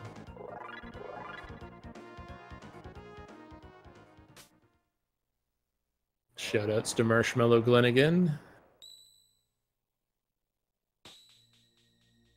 So yeah, SNESWarrior is doing awesome here.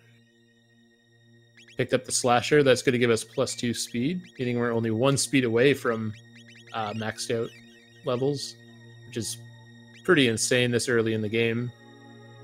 But I mean, we have been popping some speed tabs and other stuff onto Chrono. SNESWarrior just kind of showing off there that the Skellies actually won't trigger the fight. It's only the Omnicron that you can actually trigger the fight with by running into.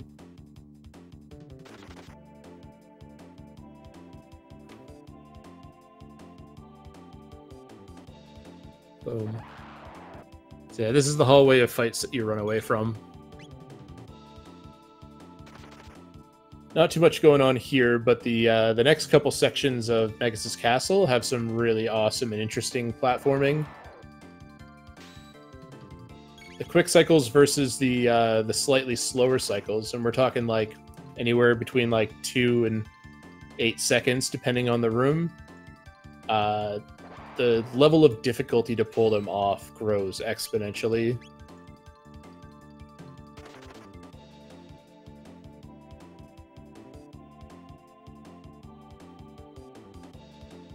All right, so for example, this next room that SNESWarrior is going into is the guillotine room.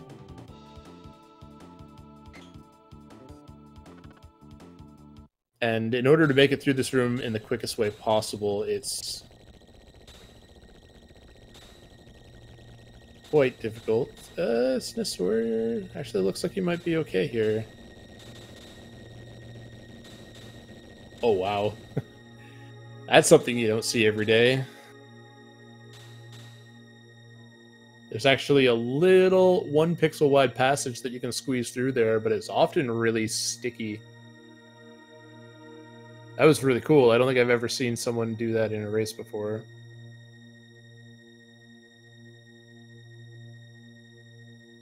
Alright, pit room. Doing this quickly is difficult. SNESWarrior makes it look easy.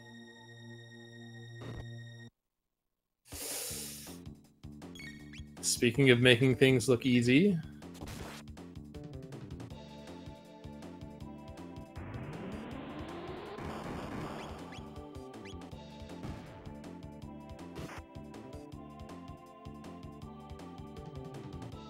oh man, these counterattacks.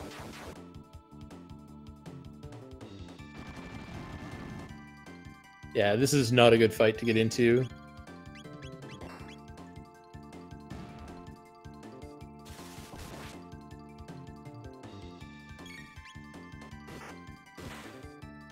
Nice critical. That critical was actually known, as the first fight that you get into should give you a crit on Frog. Coming out of the fights that we were running away from earlier.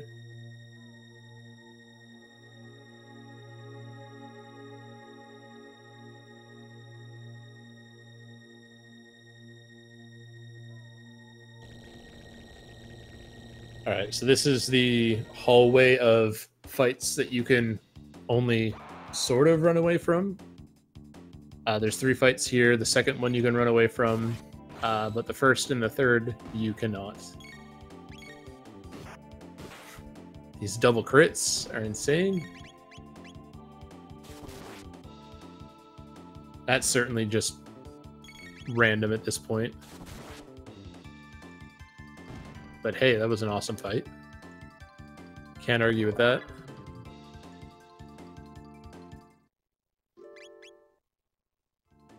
So we see Luca coming in because she's going to help us on the juggler fight. And twofold, there's less text with Luca after the Aussie fight coming up as well, compared to Robo. Yeah, so we can run away from this fight, and if you've made some small mistakes in Magus' castle, and sometimes, rarely, if you get into an extra fight before this point, this fight that you run away from can still normalize your RNG, and you could end up in the right window for the Magus fight. But regardless, if that doesn't work out, you can reload before the Magus fight, so there's not too big of a worry.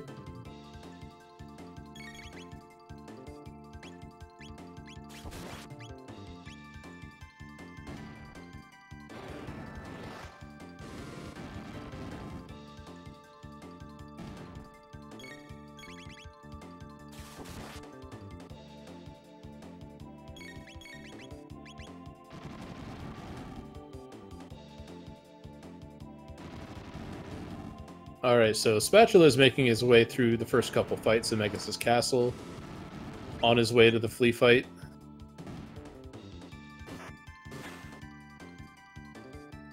And SNESWarrior has finished the final fight before the last two bosses. I'm not sure if you'd actually count Ozzy as a boss, but what's SNESWarrior's PB? As far as I know, for his defeat Magus PB is... Just bringing it up here. His 5th seed. 150.05. Although I do believe that he's capable of a much lower time.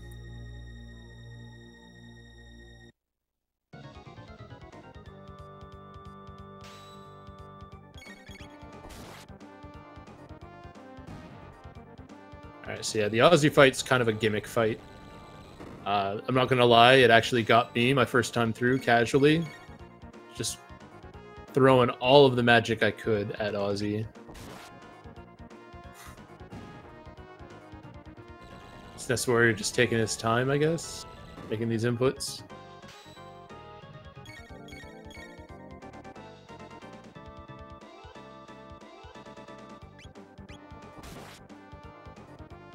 There's the 119.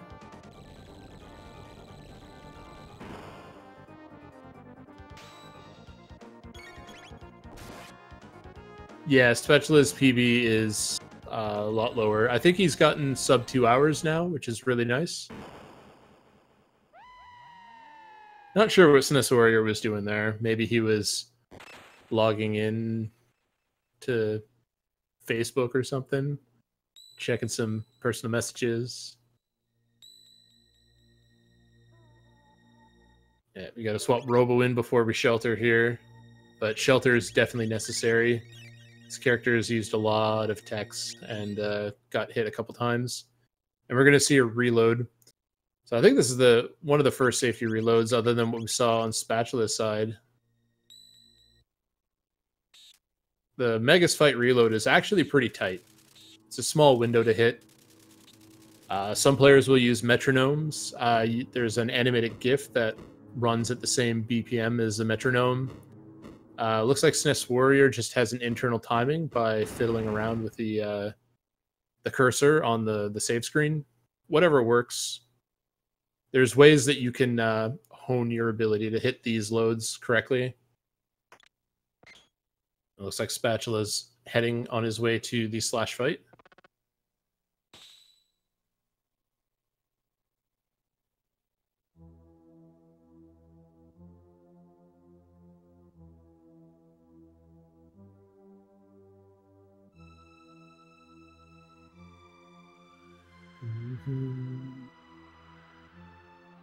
I love this music. I always have to hum along with it.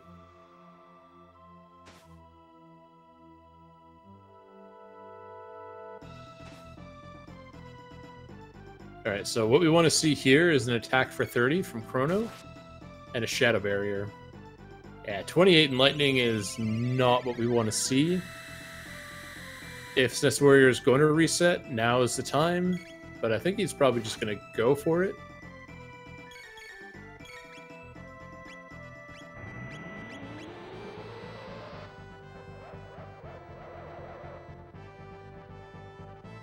So the issue here is the barriers that he's going to get are...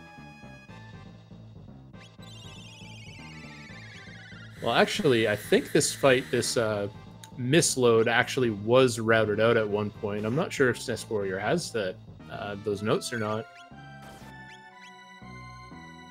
I guess we'll find out. Yeah, there's a fire barrier. That's not what we want to see. So Chrono's going to die for sure.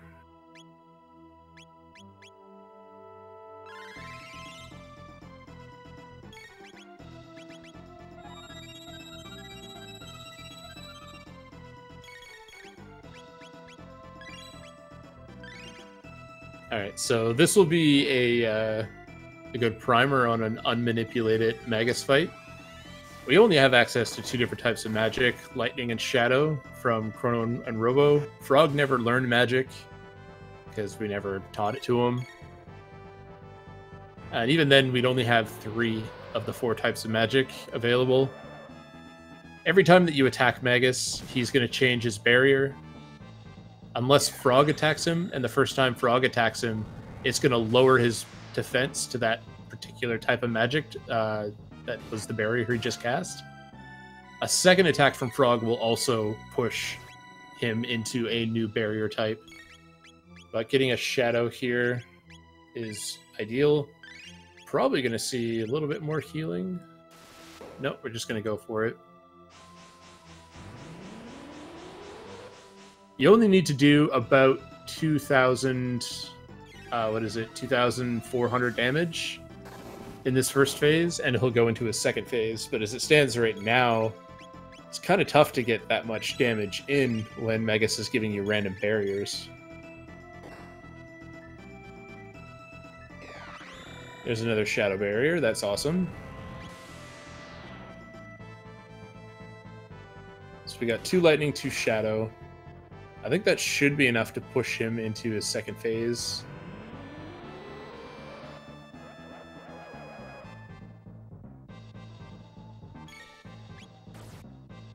The attack on Robo.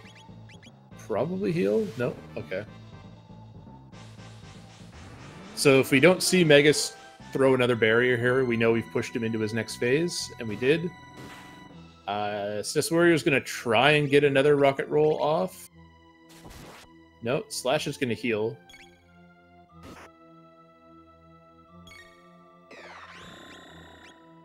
Yeah. So Magus's defense is down to that Shadow until he starts casting a spell, and now any magic will hurt him. He's let his guard down, and he's trying to kill us with triangles, but little does he know we are unequipped, and it's not going to work.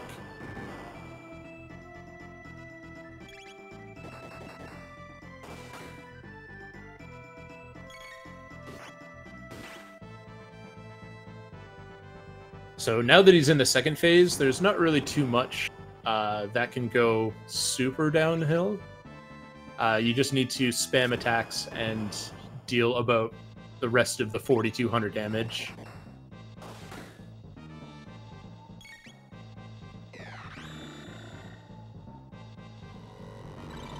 Alright, Spatula through the second mini-boss here in Magus' castle.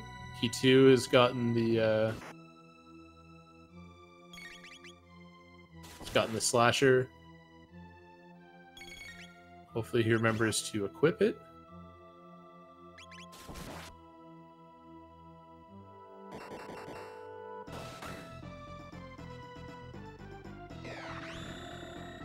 Not sure why Marley's coming in. I guess SeductiveSpatula has been practicing the any percent no lavo shell skip route, which relies on Marley getting a bunch of extra tech points early in the game so that she can learn haste later.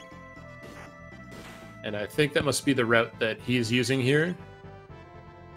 So one of the divergences from the different possible endgames that you can take a defeat Magus run.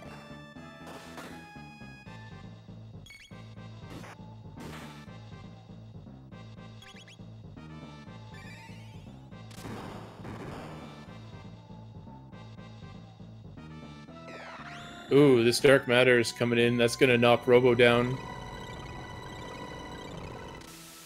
Question is, will SNESWarrior bring his robot back, or will he just keep on spamming attacks? I think the spamming attacks is correct. There can't be too much left. Yeah, 1 attack away. GG's.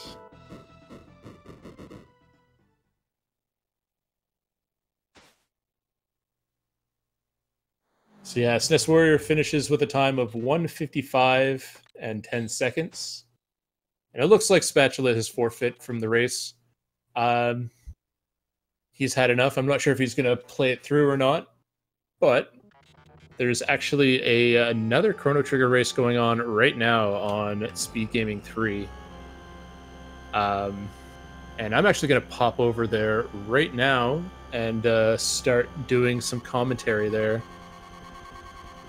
So if you want a little bit more Chrono Trigger and you like what you've been hearing so far, you can pop over there and catch the second half of another exciting race between El Gran Cherry and Ponk. So I guess with that, I'm going to leave it as is. SNESWarrior won, and that's amazing.